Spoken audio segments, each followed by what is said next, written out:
ప్రజలు ఒప్పుకుంటేనే పోటీ చేస్తా అన్నారు. ప్రజలు ఒప్పుకోకపోతే పోటీ చేయను. దీనిపై మీ అభిప్రాయం? ప్రజలు చివరిసారిగా చివరిసారిగా అయినా ఎప్పుడు మాట్లాడినా ఎన్నిసార్లు మాట్లాడినా రాఘవ లారెన్స్ గారి గురించి మనం ప్రజల్లోకి తీసుకుపోవాలి. దయచేసి మీడియా వాళ్ళకి నేను చెబుతున్నా, ఇది ఒక్కరోజు ఆగొద్దు.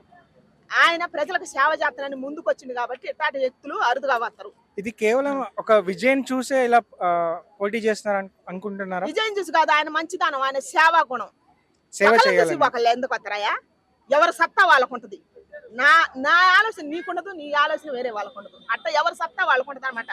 మనుషులు 10 మంది ఉంటే 10 మంది కొనాలి, ఒక తీరుకుండవు. ఆయనకు మంచి మనసు ఉంది. వికలాంగులకు ఎంతో మందికి సాయం చేస్తాడు. అట్టాటి వ్యక్తి ప్రజలలోకి వస్తే ప్రజలకు ఇంకెంత సేవ చేస్తాడు? మనమే ఇవ్వాలి బలం ఆయనకి. మనం ఇస్తే రావటం మంచిదని నేను చెబుతున్నా. అంటే ఇంతకుముందు రీసెంట్ టైంలో ప్రతి ఒక్క లైక్ వికలాంగులకు కానీ చైర్స్ చేయడం, స్కూటీలు ప్రొవైడ్ చేయడం అట్లాంటివి రాఘవ లారెన్స్ గారు చేశారు. ప్రతి ఒక్కటి చేసిండయా. నువ్వు ఆగు, నేను చెబుతా. ప్రతి ఒక్కటి చేసిండు. నేను మీడియాలలో చూస్తున్నా, అన్నిట్లలో చూస్తున్నా. ఒక్క వికలాంగులే కాదు, సాయం చేస్తున్నా ఆయన. ప్రతి ఒక్కటి సాయం చేస్తున్నా. మన కళ్ళు పోయినా చూస్తూనే ఉన్నాం కదా. రాఘవ లారెన్స్ గారు ఒక్కడే కాదు, సోను సూద్ గారు కూడా.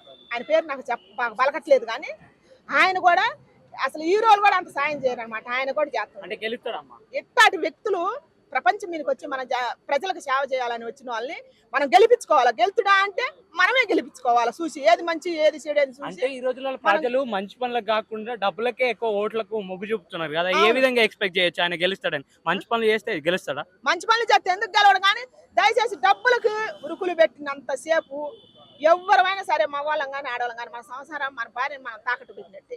ఏది మంచి ఏది చెడు అని చూసుకున్నప్పుడు మనల్ని మనం బాగు చేసుకున్న వాళ్ళం అయితే. ఇట్లాంటి దేవుళ్ళు లాంటి వాళ్ళు అరుదుగా వస్తారయ్యాలి. దయచేసి రాఘవ లారెన్స్ గారు కనుక ప్రజలకు సేవ చేయాలని వచ్చినప్పుడు దయచేసి ఆయనకు సపోర్ట్ చేసి గెలిపియాలి.